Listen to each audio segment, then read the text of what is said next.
Que faut-il attendre? Que peut-on espérer du Premier ministre, alors que l'on sait que le Président de la République fera, lui, ses propositions d'ici l'été? Vous attendez quoi, vous? Que peut-on espérer? Ça, c'est votre travail, de dire, de faire ce genre de pronostic. Moi, je peux dire ce que j'aimerais qu'il y ait. Ce que j'aimerais, c'est qu'il y ait du social. C'est qu'à l'évidence, il y ait des réponses qui améliorent le quotidien de ceux qui disent: j'ai pas de quoi vivre avec une pension, j'ai pas de quoi vivre correctement avec un salaire, et même si j'avais de quoi vivre, j'ai pas de quoi me projeter vers l'avant. C'est valable pour mon logement, c'est valable pour mon travail, avec un mot absolument tabou depuis 20 ans, je dis bien 20 ans, y compris dans les précédents gouvernements de gauche, dans le débat politique et économique français, c'est la question du salaire. Et est-ce qu'aujourd'hui on améliore la rémunération du travail, pas simplement le SMIC, mais qu'on organise une négociation qui fasse en sorte que la richesse créée par les entreprises soit partagée Mais plus vous attendez qu'il équitablement. expose ça ce matin? J'attends qu'il attaque cette question-là, la question sociale. J'attends qu'il attaque, mais frontalement, en disant: oui, nous avons compris. Nous avons compris il y a eu quand même 10 milliards d'euros qui ont été versés depuis décembre. Mais 10 milliards d'euros, ça c'est une petite part que fait l'État. La question c'est où la richesse est-elle créée? Dans l'entreprise. 10 milliards, c'est quand même une certaine Oui, une somme. Vous voulez qu'on calcule le nombre de gens qui ont reçu les fameux 100 euros supplémentaires? En fait, ils sont entre 15 et 20% des salariés français. Donc, ça n'est pas suffisant. Et on peut dire que c'est une certaine somme. La réalité, c'est qu'il n'a finalement redonné ce qu'il avait déjà pris. Et on pense notamment à la question de la CSG. Alors, j'espère qu'il réindexera les pensions sur l'inflation. Mais plus généralement, je vous dis, il faut qu'il attaque la question sociale. Oui, aujourd'hui, nous sommes un pays riche, très riche, immensément riche, mais qui répartit de plus en plus mal la richesse que les Français créent eux-mêmes. Fabrice Vesserodo. Ce grand débat, quand on vous écoute, on a l'impression que vous n'y croyez pas. Mais je ne sais pas qui y croit. En fait, le président de la République, c'est simple. On a découvert qu'il était aveugle, ne voit rien de ce qui se passe. Il est sourd, il n'entend pas grand-chose non plus de ce qui se passe. 2 millions de contributions. Oui, mais 1,5 million de Français qui sont exprimés. Bon, je vous parle du président de la République. C'est lui qui décide. Si c'était les 2 millions de Français, je peux vous assurer que le salaire augmenterait. Il vient de passer 90 heures avec les maires de France. Mais voilà, il est sourd, aveugle, il n'est pas muet. Il parle beaucoup, beaucoup, beaucoup. Ah ça, je peux vous assurer qu'on verra s'il est... il parle beaucoup. Et il y a même un côté cause toujours pour ce qui relève des contributions du reste des Français. Il est hyper actif de la main droite quand il s'agit de réprimer ou de distribuer des cadeaux à ses amis, et notamment les plus riches, et totalement impotent du côté gauche. C'est-à-dire qu'on a des lois travail qui ont fragilisé les travailleurs, les retraités ont été fragilisés, les Français qui vivent de leur travail ont été fragilisés. Quand on regarde les revendications des Français telles qu'elles émanent de ce grand débat, elles ont l'air contradictoires. D'ailleurs, le gouvernement dit qu'il n'y a pas d'unanimité sur les grands sujets. Eh ben, depuis quand les Français sont unanimes? Non mais attendez, sauf qu'ils sont tous d'accord pour dire on veut mieux vivre de notre travail, oui ou non? Tout le monde dit on veut moins d'impôts, mais personne ne dit... Sont-ils tous d'accord pour améliorer les salaires, améliorer les pensions? Oui. Moi, j'interroge la sincérité du président de la République sur un point. S'il avait pris ce débat au sérieux, n'aurait-il pas fallu au moins dire « je fais une pause sur 2 grandes réformes », au moins pour voir ce que les Français veulent? La question des suppressions de postes dans la fonction publique, 120 000 fonctionnaires, c'est une saignée incroyable. La remise en cause des services publics qui ferment, les maternités, les gares, on fait une pause, on attend cela. Et la deuxième réforme, c'était les retraites. Moi, je remets sur la table ma proposition et je redemanderai au président de la République de l'examiner. Qu'est-ce qui fait qu'aujourd'hui, on ne financera plus, alors c'est au-delà de 2030, correctement nos retraites?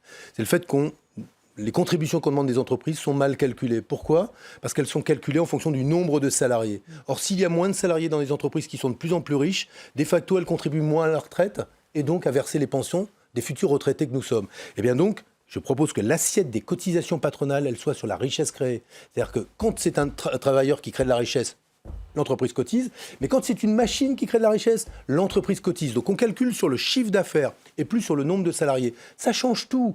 Benoît Hamon, si on lit bien le journal du dimanche, Gérald Darmanin, le ministre du Budget, semble fermer la porte à une suppression de la TVA sur les produits de première nécessité. Il n'est pas le seul d'ailleurs dans le gouvernement à dire ça. C'est l'impôt qui rapporte le plus. Donc le ministre des Comptes publics, il dit, même sur les produits de première nécessité, je ne vais pas me priver de la recette de la TVA.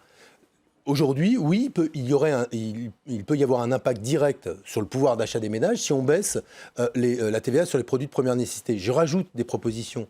Pourquoi est-ce que aujourd'hui, on ne met pas en place une TVA réduite sur le bio? Si vous voulez changer de modèle de développement, si vous voulez qu'on ait une alimentation de qualité, et que cette alimentation de qualité, ce ne soit pas une barrière du prix qui fasse que quand on a un bon salaire, on mange bio, quand on a un petit salaire, on ne mange pas bio.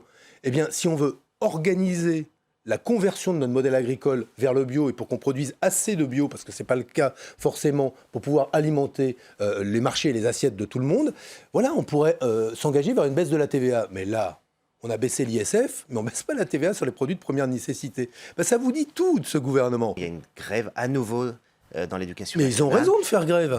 Ils ont raison de faire grève sur les salaires dans l'éducation nationale.